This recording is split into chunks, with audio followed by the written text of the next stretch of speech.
안녕하세요. 제가 이렇게 컴퓨터 앞에 앉아 글을 쓰게 된 이유는 지난날 제게 있었던 일에 대해 털어놓으려고입니다. 이 채널을 듣다 보니 여러 가지 사연들이 있어 저도 용기를 내게 되었어요. 마음고생도 많이 하고 황당한 오해도 받았던 지난 일들. 지금부터 그 이야기 시작해보도록 할게요. 저는 학창시절부터 한미모한다는 소리를 듣고 자랐답니다. 초등학교 다닐 때부터 같은 반 친구들뿐만 아니라 다른 반에 있는 남자친구들한테까지 편지를 받고 선물도 받았던 적이 있었거든요. 제가 스스로 예쁘다는 생각을 해본 적은 많지 않지만 친구들이 제게 좋은 말을 많이 해주어서 저도 정말 즐겁게 지냈던 것 같아요.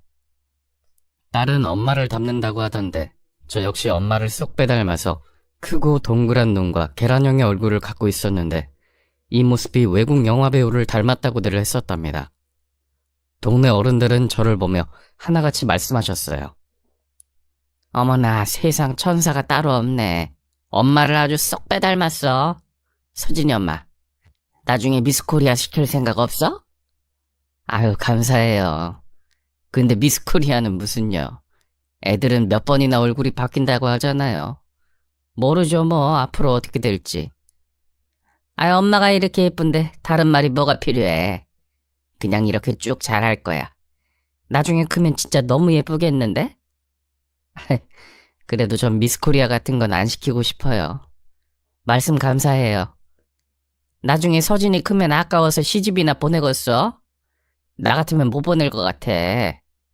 아무튼 부럽다. 이렇게 예쁜 딸이 있어서. 저는 동네 어른들의 이런 말씀을 들으면서 자라왔습니다. 하지만 제가 한 번도 스스로 너무 예쁘고 잘나서 친구들을 함부로 대한다거나 한 적은 없었죠.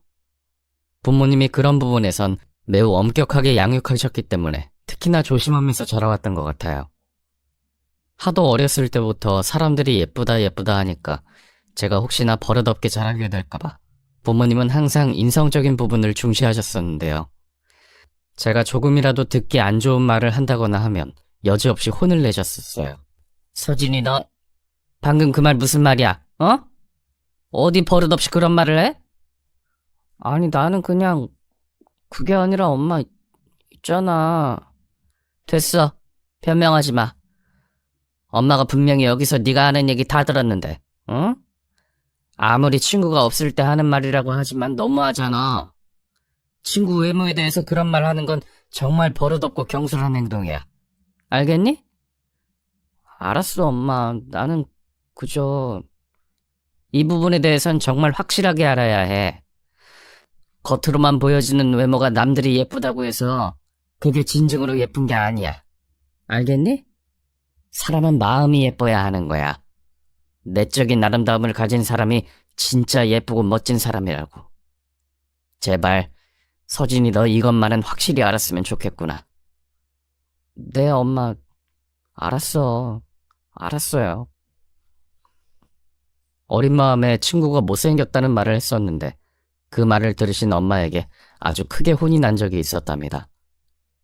그날 이후로 저는 사람의 외모를 가지고 비판하는 말을 절대로 하지 않게 되었고 외면으로 가진 아름다움보단 내면의 아름다움에 대해서 생각해보게 되었어요.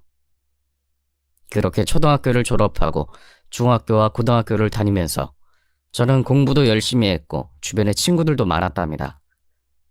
특히나 여중과 여고에 다니게 되었었는데 바로 옆에 있는 남학교 친구들도 저를 보러 학교에 올 정도로 저의 미모가 주변에 많이 알려지게 된 것 같아요. 그때 저는 특별한 날이 아니었음에도 불구하고 주변 남학생들에게 편지도 많이 받았고 작은 초콜릿이나 사탕 같은 아기자기한 선물도 꽤 받았었답니다. 저랑 친한 친구들은 제 옆구리를 쿡쿡 찌르며 누군가 제게 다가오고 있다고 웃으며 알려주곤 했었죠. 야야, 또 왔다 네 팬클럽. 이번엔 새로운 애네. 뭐? 아, 뭐야. 저기 봐봐. 이제 3초 후에 너한테 다가올걸? 아까부터 너를 힐끔힐끔 쳐다봤거든. 잘 봐봐. 뭐? 진짜? 아니야, 네가 잘못 본 거 아니야? 맞다고. 아까부터 어찌나 힐끔거리는지. 내가 다 민망하더라. 야, 온다. 봐봐, 진짜 오지? 자리 비켜준다. 뭐지나 잘 받아봐봐. 친구의 말대로 정말 근처 학교 남학생이 와서 편지와 초콜릿을 건네주었고, 저는 그런 아름다운 추억들을 가지고 친구들과 재미있게 생활해 나갔습니다. 남자들이 자신의 집 전화번호도 알려주고 학교 근처에 있는 빵집에서 만나잔 말도 했었지만 저는 단 한 번도 그런 만남을 가져본 적은 없었어요. 그저 학생의 본분에 맞게 열심히 공부하고 노력해서 좋은 학교에 가려고 했을 뿐이죠. 오히려 제가 아무런 반응이 없었기에 더욱더 많은 남자친구들이 관심을 샀는지도 모르겠네요. 남자친구라도 한 명 사귀고 있었다면 더 이상 그런 관심은 주지 않았을 텐데 말이죠. 아무튼 저는 그렇게 나름대로 빛나는 학창시절을 보냈고, 원하는 학교는 아니었지만 그래도 꽤 괜찮은 대학교에 진학할 수 있었습니다. 그 당시 친하게 지냈던 친구 한 명도 다른 과이지만 같은 학교에 진학하게 되어서 저희는 대학교에 가면서도 외롭지 않게 보낼 수 있었죠. 집과 거리가 꽤 멀었었기에 통학하는 시간이 아까워서 나중엔 친한 친구와 함께 자취방을 구해서 살기도 했었어요. 세상 무엇과도 바꾸기 힘든 소중한 친구와 지내서 저는 정말 좋았었는데 그 친구는 저와 약간 다른 생각을 갖고 있다는 것을 알게 되었습니다. 그 당시 저는 남자친구라는 것 자체에 관심이 없어서 학교 공부와 알바를 하며 지내고 있었고, 제 친구는 학교 생활을 하며 1년을 넘게 사귄 남자친구가 있었어요. 그런데 친구의 남자친구가 제게 관심을 보였었고, 그 과정에서 친구가 오해를 해서 저와 심하게 다투게 되었습니다. 야, 이서진, 너 알고 있었지? 내 남친이 너 좋아한다는 거. 어? 그게 말이야, 있잖아. 알고 있었잖아. 내 남친이 너한테 고백까지 했다던데. 그걸 본 사람도 있고. 너 어떻게 그걸 알면서 나한테 모르는 척 할 수가 있냐? 어? 마음속으로 얼마나 나를 비웃었어? 내가 얼마나 우스워 보였어? 뭐? 그런 거 아니야. 너 왜 그래? 내가 너랑 겨우 그런 관계밖에 안 됐어? 난 그게 아니라 네가 남친이랑 괜히 사이가 안 좋아질까봐 그런 거지. 웃기지 마. 넌 언제나 그런 식으로 너를 좋아하는 남자들의 시선을 즐겼어. 학창시절에도 늘 그랬잖아. 착한 척 웃으면서 남자들에게 편지나 선물 다 받고 기대감만 증폭시켜놓고는 네가 진정한 내 친구라면 나한테 말을 했었어야지. 내가 도대체 얼마나 너한테 우스워 보였니? 야, 그게 아니라는 거 알잖아. 절대 아니야. 그런 거 아니라고. 너 이제라도 솔직히 말해. 남자한테 관심이 없는 게 아니라 한 명의 남자만 만나면 아쉬워서 그런 거 아니야? 한 명이라도 사귀면 다른 사람들이 너한테 관심 가져주지 않을 것 같아서? 그냥 이런 식으로 이놈저놈한테 다 사랑받고 싶은 거 아니냐고. 친구는 제게 하지 말아야 할 말까지 해버리고 말았답니다. 그때 제 친구는 남자친구를 정말 사랑했고, 친구의 남자친구는 1년을 넘게 사귀고 있으면서 저를 좋아한다고 고백을 한 상태였었죠. 저는 최대한 제 친구와 남자친구의 관계를 생각해서 비밀로 하고 말을 하지 않은 것 뿐인데, 이런 저의 행동이 친구에게 오해를 불러일으키게 된 것이었어요. 가장 문제는 제 친구의 남자친구였지만, 아무튼 그 일로 저는 친구를 잃게 되었고, 그 친구는 남자친구와 친구 모두를 잃어버리게 되었답니다. 친구는 너무 화가 난 상태로 저와 함께 살던 집에서 나가서 혼자 독립해서 살게 되었고, 그 후에도 학교나 밖에서 우연이라도 마주치면 저를 모른 척하고 피하느라 바빴습니다. 그때 저는 생각했어요. 그저 제가 너무 착하게 웃으며 행동하는 것이 다른 남자들한테 희망 고문이 될 수도 있다는 것을요. 아니면 아니라고 확실하게 말을 하고 애초에 편지나 선물 같은 그 어떤 것도 받지 말아야 한다고 느꼈죠. 그리고 여태까지 그저 제대로 대답하지 않고 웃으며 얼버무렸던 표현 방식에 대해 바꾸어 나가기로 결심했습니다. 이렇게 제가 확실하게 표현을 하다 보면 언젠가 제 진심이 밝혀질 것이라는 생각도 들었어요. 제 친구한테 화가 많이 나기도 했지만 한편으론 남자친구에게 배신당한 제 친구가 안타깝다는 생각도 했답니다. 그렇게 저는 대학 생활의 마지막을 혼자 쓸쓸히 보내게 되었는데, 그래도 학교 졸업식 날 제 친구에게 다가가 먼저 손을 내민 덕분에 다시금 관계가 회복되었어요. 저기, 졸업 축하한다. 그래, 고마워. 나만 졸업이니? 서진이 너도 졸업 축하해. 그동안 고생 많았어. 나 아직도 밉냐? 뭐? 밉긴 네가 무슨 잘못이 있다고. 다 그 못난 놈 때문이지 뭐. 내가 미안했다. 너무 오바했어. 그래? 이제 나 안 밉구나? 다행이다. 그럼 우리 다시 같이 살자. 나도 집 나가고 너무 외로웠어. 아직 서로 취업도 못한 신세니까 취업하기 전까지 우리 서로 힘을 모아서 다시 한번 잘 살아보자. 뭐라고? 정말? 나 없어서 외로웠어? 거짓말 아니지? 넌 여태 남친도 안 사귀고 뭐 했냐? 나중에 남친 생겼다고 나 쫓아내는 거 아니지? 쫓아내긴 너나 나 쫓아내지 마. 나 남자한테 관심 없는 거 몰라? 나 결심했어. 너랑 그 일 있고 난 후부터는 확실하게 내 감정 표현하기로. 싫으면 싫다고 이젠 확실히 말해. 그러니까 진짜 남자들이 나한테 관심도 안 두더라. 이젠 내가 오히려 외롭다니까. 그렇게 친구와의 관계가 회복된 후 저희는 다시 함께 같은 집에 살게 되었고 외롭지 않게 취업을 준비할 수 있었습니다. 서로에게 그 누구보다 큰 힘이 되어 주었는데 그 덕분인지 둘 다 꽤 조건이 좋은 곳에 취업도 할 수 있었죠. 취업을 한 후에는 서로가 살던 집을 정리하고 각자 집으로 돌아갔습니다. 이제 사회에 첫 발을 내디딘 만큼 안정적인 집에서 출퇴근을 하고 싶었거든요. 몇 년을 함께 동고동락하던 절친과의 헤어짐이 아쉽긴 했지만 그렇게 저희는 한 걸음 더 성장한 채로 사회인이 되었어요. 친구와는 그 후에도 자주 연락도 하고 만나면서 서로의 일에 누구보다 많은 관심을 가져주었습니다.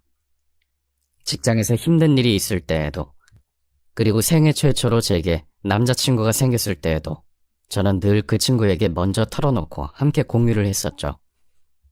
덕분에 힘들 수도 있었던 신입 직장인의 생활은 많은 힘이 되었던 것 같습니다. 그리고 제게도 꿈에만 그리던 남자친구가 생기게 되었답니다. 남자친구는 같은 회사에 다니던 선배였는데 직장 생활을 시작하고 2년간 저를 남몰래 좋아하고 있었던 사람이에요. 아까도 말씀드렸다시피 제가 외모적으로 이성들에게 호감이 가는 스타일이었기 때문에 회사에서도 제게 관심을 가져주는 분들이 많이 계셨답니다. 처음 취업에 성공해 직장에 들어가자마자 회식 자리에서 시작된 첫 질문은 모두 제게 남자친구가 있느냐였어요.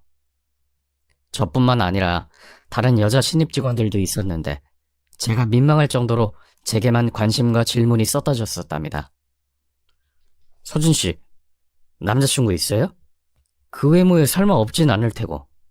얼마나 만났어요? 네? 저는 아직 남자친구가 없어요. 아직 한 번도. 뭐라고요? 거짓말 말아요. 서준씨 같은 외모를 가진 사람들이 말도 안 되죠. 거짓말하지 말고 진짜 몇 번인지 말해줘봐요. 정말 없는데? 저 진짜 한 번도 사귀어본 적이 없어요. 그저 친구들만 있을 뿐이에요. 진짜요? 대박. 그럼 나한테도 기회가 있는 거네? 나 서진씨 마음에 들어요. 진심입니다. 회사에 출근한 지 며칠 되지도 않았을 때 한 대리님이 저를 찍었다면서 많은 사람들 앞에서 공표를 해버리신 겁니다. 제발 그런 식으로 외모만 보고 저를 평가하고 그러지 말라고 말하고 싶은 마음이 굴뚝 같았지만 그래도 첫 직장에 출근한 지 얼마 되지도 않았기에 차마 저는 그 얘기를 할 수 없었어요. 그렇게 회식 자리에서 공표를 한 이후에 저돌적으로 제게 접근하는 대리님이 저는 너무나 부담스러웠습니다. 그래서 어느 날 퇴근 후 저를 기다리고 있던 대리님을 향해 단호하게 말씀드렸죠. 저기 대리님, 죄송하지만 저는 대리님께 관심이 없어요. 죄송해요. 서준씨 이런 면도 있었어? 괜찮아요. 지금은 관심 없어도 앞으로 관심 생길 테니까. 아니요. 괜한 희망 고문 드리고 싶진 않습니다.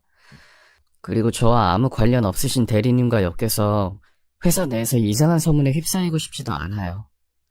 저도 제 일적으로 평가받고 싶은데 대리님께서 그 말씀을 하신 후에는 괜히 제가 일 말고 다른 걸로 더 유명해지는 것 같아서 불편하거든요. 죄송하지만 저를 향한 마음이 혹시나 장난이시라면 그만둬 주시고요. 진심이시라면 정말 죄송하지만 접어주시길 부탁드립니다. 서진 씨, 사람 마음을 이렇게까지 거절할 필요는 없잖아. 내가 뭘 그렇게 불편하게 했다고. 그래, 사람 무한하게. 참. 죄송해요, 대리님. 저 정말 이 회사에 어렵게 들어왔고 능력으로 평가받고 열심히 일하고 싶어요. 대리님이 그저 신입사원인 저 좀 도와주세요. 부탁드립니다.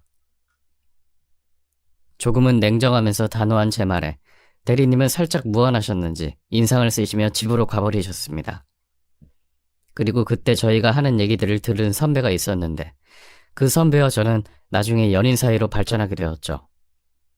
선배는 말수도 별로 없었고 그저 자신의 일을 열심히 하는 그런 사람이었는데 저의 이런 당돌하면서도 정확한 모습을 보고 저를 좋아하게 되었다고 나중에 말하더라고요. 평소에도 저를 좋아한다던 대리님의 행동이 과하다는 것을 알고 있어서 마음에 들지 않았었는데 제가 딱 부러지게 말을 해버려서 속이 다 시원했다고도 했어요. 대리님께 제 마음을 정확하게 말하고 나니 오히려 저는 그 다음부터 편안해졌어요.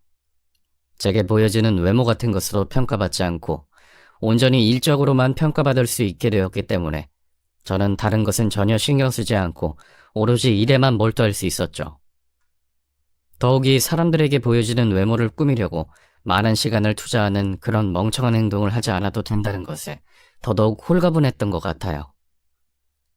은근히 사람들이 예쁘다고 하면서 제 외모를 드러내놓고 관심을 가지면 이상하게 화장도 옷차림도 더 신경을 쓰게 되거든요.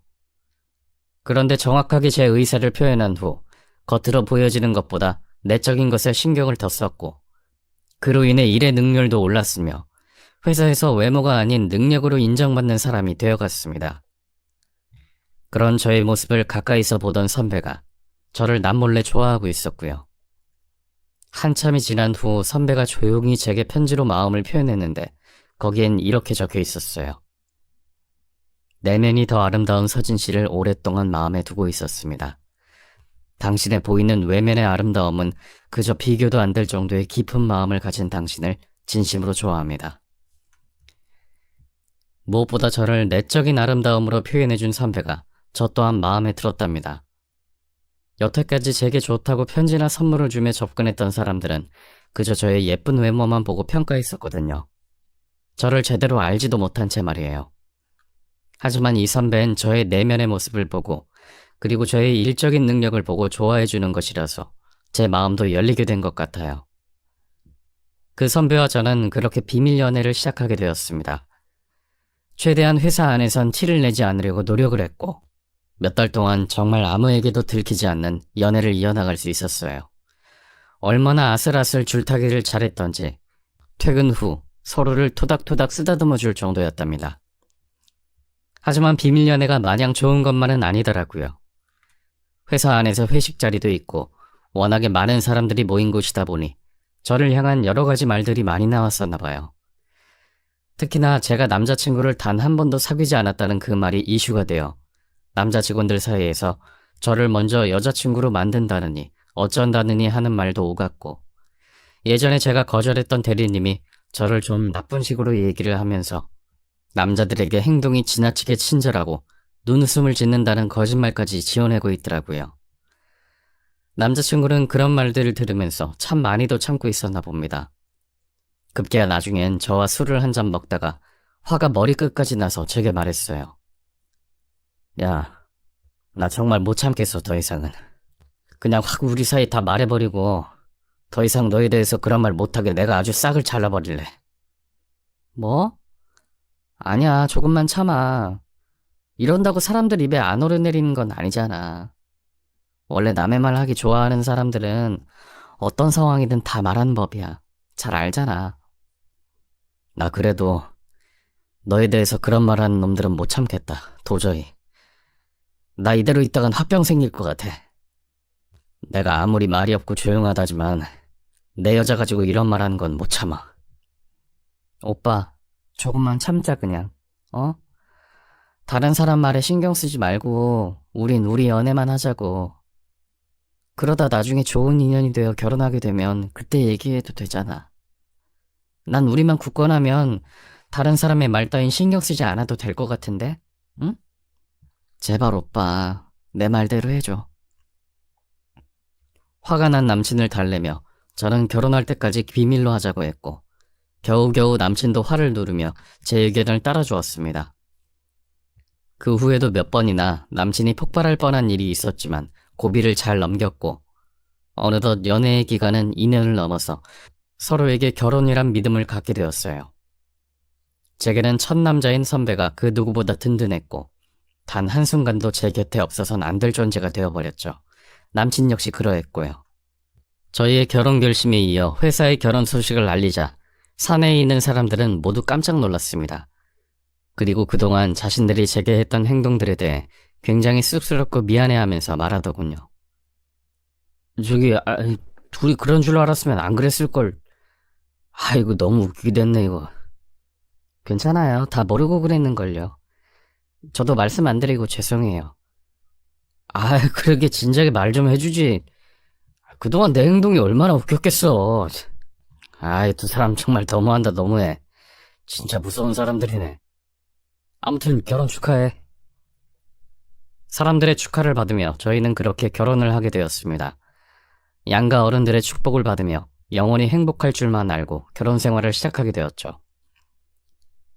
신혼생활은 정말 꿈같은 나날이었어요. 회사도 같이 다니고 있었기에 저희는 24시간 내내 모든 것을 함께하고 붙어 있었답니다.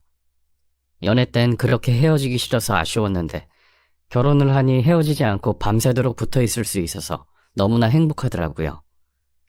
결혼을 하고 나니 일도 더 안정적으로 잘 되는 것 같았고 서로의 데이트 비용도 절감할 수 있어서 돈도 더 잘 모을 수 있었답니다. 3년 정도는 서로 일에 몰두하다가 아이를 갖기로 남편과 약속을 하고 저는 저대로 남편은 남편대로 주어진 일을 열심히 하며 서로 사랑도 하고 그렇게 결혼 생활을 이어나갔어요. 그러던 어느 날 남편이 취미로 타던 자전거를 타고 가다가 그만 교통사고가 나버리고 말았습니다. 그날따라 굳이 왜 자전거를 타고 출퇴근을 한다고 한 건지, 날씨도 별로 좋지 않았는데 남편의 고집을 꺾지 못한 것이 너무나 후회스럽더라고요. 퇴근하고 자전거를 타고 돌아오던 남편이 교통사고를 당해 그만 다리를 심하게 다쳤고 큰 수술을 했지만 결과적으로 오른쪽 다리 한쪽을 절뚝이게 되는 장애 판정을 받고 말았습니다. 이 시기가 정말 제 인생에서 가장 힘들었던 시기였던 것 같아요. 남편의 교통사고 이후 성격이나 생활 패턴이 완전히 달라져 버렸거든요. 더군다나 그렇게 제게 잘해주시던 시모 역시 성격이 완전히 변해버려서 오히려 저를 구박하고 의심하기 시작하셨죠. 처음에는 그저 남편의 상황이 안타까워서 모든 것을 남편 패턴에 맞춰주었습니다. 짜증도 내고 이유 없이 제게 화도 내면서 모진 말을 내뱉는 남편을 그저 좋은 말로 달래주고 또 위로해 주었어요.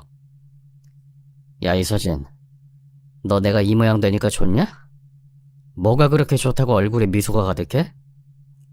무슨 그런 말이 있어. 내가 왜 좋겠어. 당신이 이렇게 됐는데. 그냥 난 당신에게 좋은 얼굴 보여주고 싶어서. 좋은 얼굴? 나한테? 그게 아니라 여기 병원 의사한테 아니야? 나한테 왜 그런 웃는 얼굴을 하는데? 이렇게 자빠져서 제대로 걷지도 못하고 있는 나한테 말이야. 안 그래? 당신 왜 그래? 그런 말 하지 마. 내가 인상 쓰고 울고 있으면 당신 힘들까봐 그런 거지. 당신 힘든 거 알아. 그러니까. 알아? 네가 뭘 알아? 네가 나처럼 다쳐봤어? 장애인 돼봤냐고, 어? 내가 이렇게 누워있으니까 남자로도 안 보이지?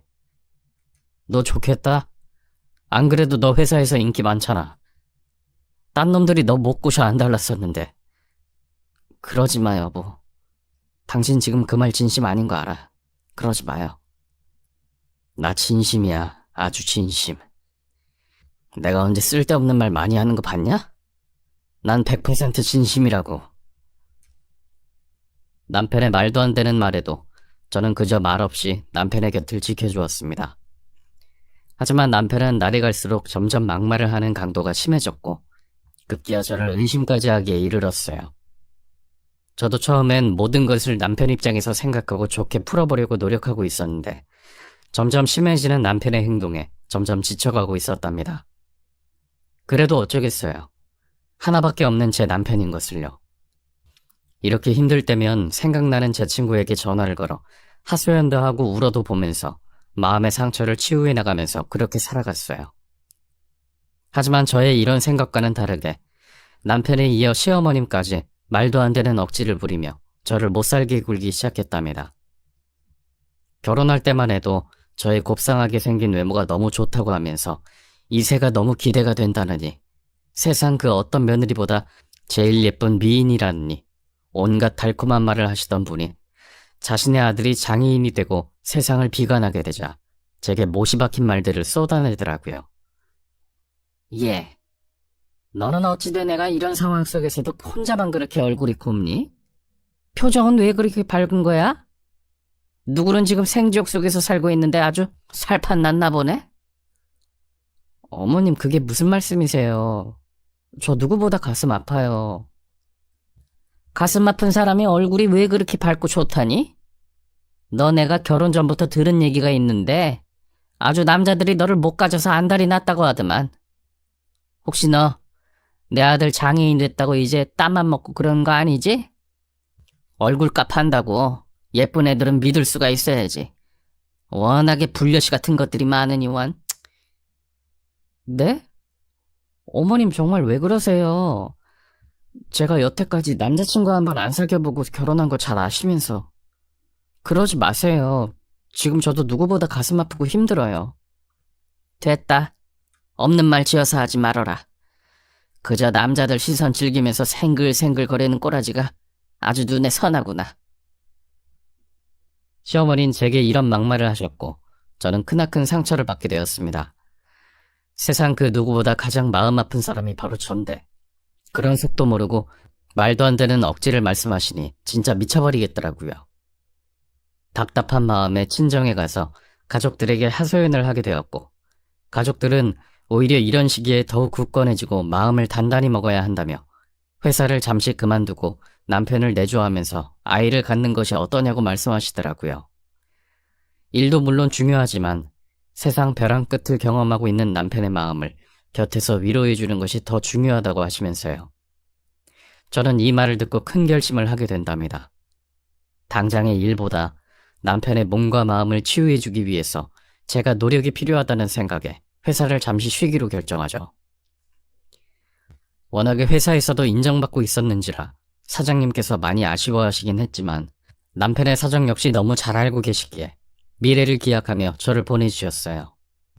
그렇게 저는 오로지 남편 한 사람을 위해 전업주부가 되었고 남편의 출퇴근길을 운전해주는 것을 비롯해 병원의 재활치료와 그 밖의 모든 것을 늘 함께 했습니다. 멀쩡하던 사람이 한순간의 사고로 다리 한쪽에 장애를 입어 살아간다는 것이 제가 생각한 것보다 훨씬 어렵고 힘든 일이 많다는 것을 그제서야 알겠더라고요. 그러니 괜시리 남편이 제게 하는 모진 말들도 어느 정도는 이해하려고 많은 노력을 했습니다. 이런 제 모습이 시아버지 눈에는 예뻐 보이셨는지 가끔 제게 전화를 걸어 안부를 묻기도 하셨고 집으로 고기나 비싼 사골 등을 배달시켜 주시기도 하셨어요. 하지만 시모는 달라지지 않으셨습니다. 제가 이렇게 많은 노력을 하고 있었음에도 불구하고 항상 저를 의심 많은 눈초리로 쳐다보시곤 하셨죠.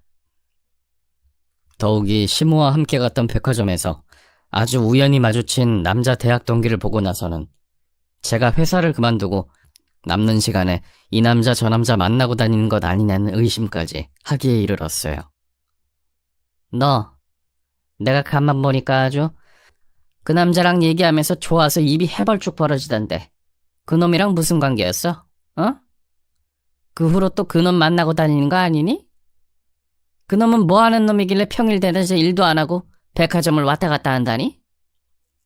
어머님, 저도 아주 우연히 만나게 된 것뿐이에요. 연락처도 모른다고요. 그 사람이 뭐하는 사람인지 그런 것도 전혀 몰라요. 그러니까 그런 의심하지 마세요. 네가 의심할 짓을 하니까 그렇지. 곱상하게 생긴 것들은 아주 언젠가는 그 얼굴값을 한다고 하니 내가 이러는 거 아니니. 괜히 내가 그러니? 어머님, 저 결혼할 땐 어머님이 제 외모 보고 좋아해 주셨잖아요. 앞으로 자식들 낳으면 꼭 저를 닮으라고요. 근데 지금은 왜 그렇게 저를 미워하세요? 저는 그저 똑같은 모습일 뿐이라고요. 뭐가 어쩌고 저째? 내 아들 장애인 되고 나니 어디 멀쩡한 딴 놈한테 눈 돌아갈까봐 그런 거다. 어쩔래? 부모가 돼가지고 내가 이런 걱정도 못하니? 어디서 시애미한테 훈수를 두니? 그게 아니고요, 어머님. 제 말씀은... 아우, 됐다, 몰라. 난 바빠서 이만 가볼 테니까 넌 네 멋대로 한번 살아봐라. 그러다가 어디 나중에 나한테 걸리기만 해봐 아주. 내가 싹 쫓아내버릴 테니까. 시어머니는 정말 하나부터 열까지 꼬투리를 잡아 제게 말을 하시더라고요. 참 어떻게 헤쳐나가야 할지 그때 저는 눈앞이 막막했습니다. 일도 다 포기하고 장애인 남편 내조하고 기죽지 말라고 최대한 노력하고 있는데 이런 대우를 받으니 나중에는 억울하고 화가 나서 미쳐버리겠더라고요. 그때 만약 제가 아이가 생기지 않았다면 저 역시 오래 참지 못하고 이혼을 했을지도 모른다는 생각까지 들더군요. 그렇게 몇 달이 지나고 제 뱃속에는 아기 천사가 찾아오게 되었습니다. 남편에게 장애가 생기고 난 후 잠자리는 거의 하지 않았지만 그래도 회사를 그만두고 몸이 편해진 상태라서 그런지 금방 아이가 들어서더라고요. 남편은 임신 소식을 듣고 정말 너무나 행복해했어요. 장애를 갖고 나서 처음에는 저를 많이 의심하고 못된 말도 했던 남편이었지만 막상 아이를 가졌다고 하니 남편 역시 너무 기뻐 감동의 눈물까지 흘리더라고요. 자신을 닮은 아이가 태어날 생각을 하니 실감이 나지 않는다는 말을 하면서 말이죠. 그러면서 그간 제게 했던 말도 안 되는 이상한 억지들은 다 잊어달라며 미안하다는 말도 했습니다. 저 또한 남편의 사정을 다 알기에 괜찮다고 했고 저희는 그렇게 어려운 고비를 잘 넘기고 행복한 미래만 있을 줄 알았답니다. 하지만 제 예상과는 다르게 아이를 출산하고 나서도 시모의 태도는 변하지 않았고 오히려 제게 막말을 쏟아내셨습니다. 아니 너, 이 애가 어떻게 애비를 하나도 안 닮을 수가 있니? 네? 아직 신생아라서 그런 거 아닐까요, 어머님? 아니 나는 뭐 애 안 낳아봤니? 얘가 어디서 시애미를 가르쳐? 아무리 신생아라도 아들이면 지애비를 닮아야 하는 게 맞거늘. 아유 어머님 왜 그러세요? 아이 낳자마자 그게 무슨... 시어머니의 막말에 저는 병원에서부터 상당히 기분이 좋지 않았어요. 갓 태어난 신생아가 자신의 아들과 닮지 않았다는 이유로 뭔가 저를 의심하는 듯한 말씀을 하시는데 이건 도대체 제 상식으로는 전혀 이해가 되질 않더라고요. 처음에는 그저 속상한 마음에 그러시는 줄 알았지만 아이가 100일이 될 무렵에서 계속되는 심호의 억지로 결국 친자검사까지 하기에 이르렀습니다. 이거 도저히 안 되겠다. 너 도대체 어떤 논팽이들을 만나고 다닌 건지 내가 조사 좀 해봐야겠어. 도대체 이 애 누구 씨앗이니? 어? 내 아들 장애인 되고 회사까지 관두고 착한 척하더니 어떤 놈을 만나고 다닌 거야? 어머님 도대체 왜 그러세요? 나 이대로는 못 믿는다. 이 아이 확실히 누구 씨앗인지 확인하기 전에 나 이 애 내 손자로 못 받아들여. 당장에 친자검사 해봐라. 당장. 정말 너무하시네요, 어머님. 그게 도대체 무슨 말도 안 되는 말씀이신지. 뭔가 캥기는 게 있으니까 네가 이러는 거 아니냐? 네가 확실하면 친자검사 한번 하는 거야 어렵지 않지 않냐? 난 이 애 검사할 때까지 절대로 내 손주로 인정 못한다. 신모의 말도 안 되는 요구에 남편은 어쩔 수 없이 내 아들의 머리카락을 채취해 친자검사를 하기에 이르렀습니다. 너무 황당하고 답답한 마음에 잠시 아이를 데리고 밖에 나갔다가 들어오는데 시모는 제가 아파트 밖에서 동네 주민과 잠시 얘기를 하고 있는 모습을 베란다를 통해 지켜보셨다면서 제가 집에 오자마자 제 뺨을 세게 내리치더군요. 이게 아주 그냥 이제는 동네에서까지 사내질을 하고 다니냐? 네 아들 친자검사까지 하고 네가 어떻게 이럴 수가 있냐? 어머님, 이게 지금 무슨... 동네 주민이잖아요. 옆동 주민이요. 왜 그렇게 저를 의심하세요? 제가 도대체 뭘 어쨌는데요?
너, 내 아들 장애인 만들고 온갖 남자들한테 실실거리면서 웃고 다니는 꼬라지 나 못 본다.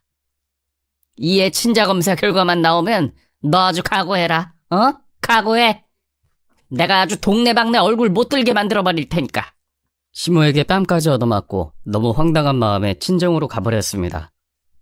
너무 억울하고 황당하고 비참하게까지 했거든요.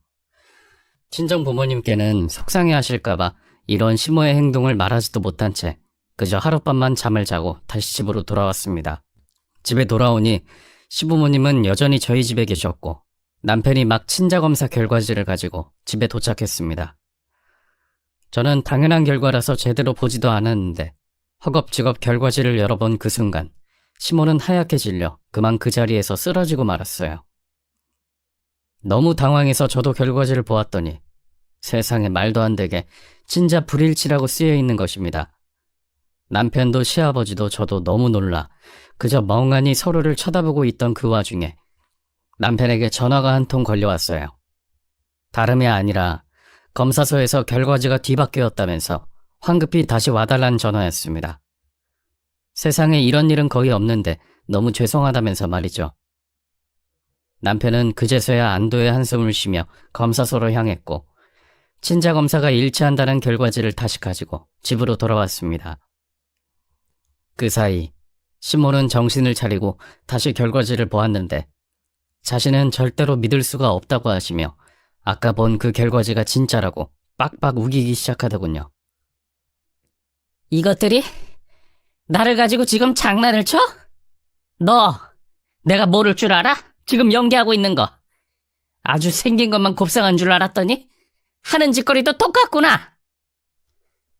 시모의 말을 듣고 옆에 계신 시아버지와 남편이 이번엔 시모를 말렸습니다. 여보, 당신 왜 그래요? 이제 그만해. 당신 너무 예민해, 어? 아이 손주가 그럼 우리 손주지 누구 손주겠어? 이제 그만합시다. 우리 아들 장애인 된 건 가슴 아프지만 그렇다고 말도 안 되는 억지를 언제까지 부릴 거요? 말도 안 되는 억지? 내가 말했잖아요, 여보. 저것이 아주 남자들이랑 실실거리면서 얼마나 여우짓을 한다고. 내가 두 눈으로 똑똑히 봤다고.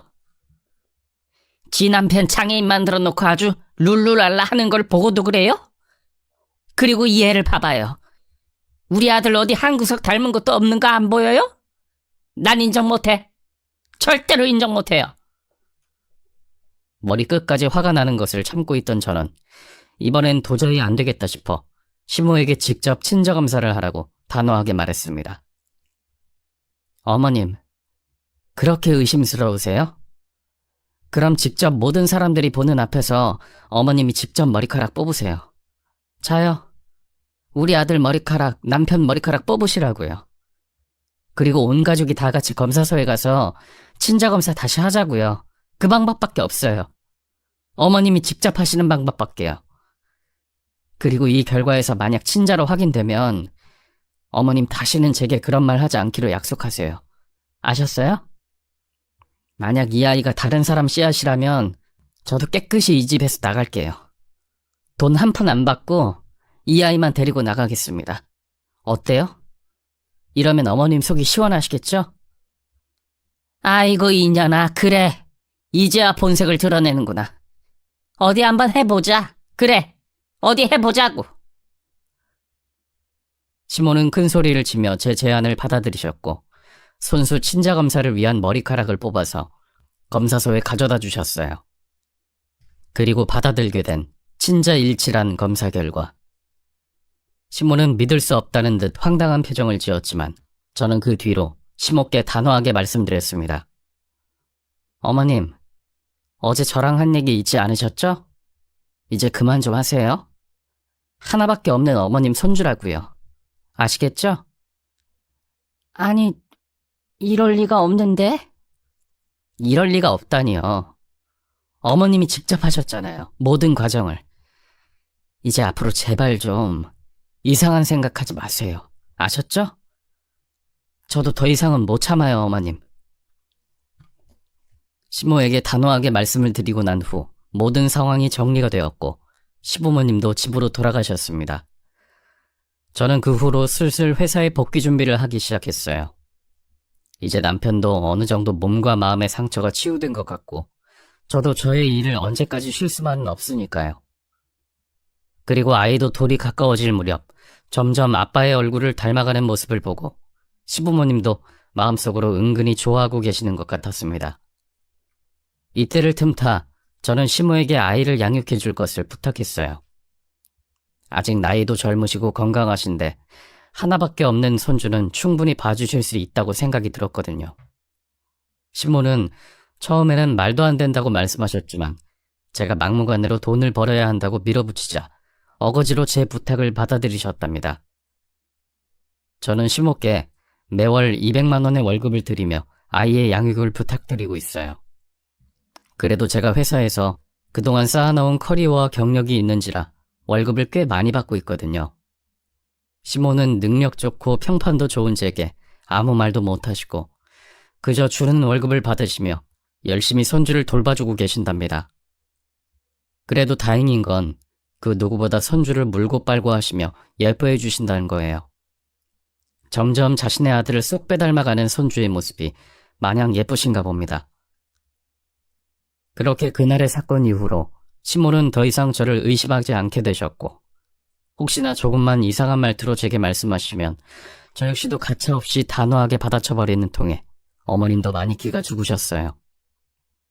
진짜 한없이 착하게만 살고 있었다면 아직도 말도 안 되게 의심을 받으며 힘들어했을 텐데, 그래도 결정적인 해결 방법을 취한 덕분에 이렇게 인생이 편해지게 되었네요. 시모가 이제 더 이상 허튼 소리 하지 않으시고 손주에게 올인하는 모습을 뵈니 정말 천만다행이라고 생각하고 있는 요즘이에요. 남편 역시 아이까지 생겼기에 더 이상 자신의 모습을 비관적으로 생각하지 않고 있답니다. 누구보다 저를 많이 아껴주고 사랑해주며 아이를 위해 혼신을 다하는 삶을 살고 있어요. 비가 온 뒤 더욱 땅이 단단해진다는 말이 있듯이 저희 가족은 지금 예전보다 더욱 행복하게 지내고 있답니다. 이제는 그 어떤 비바람에도 휩쓸리지 않는 강인한 엄마가 된 저는 여전히 아름다운 외모로 잘 늙어가고 있고요. 아무쪼록 어려움을 겪고 난 저희 가족, 앞으로도 열심히 살아가 보겠습니다. 그럼 이상으로 제 이야기를 마칠게요. 끝까지 들어주셔서 감사합니다.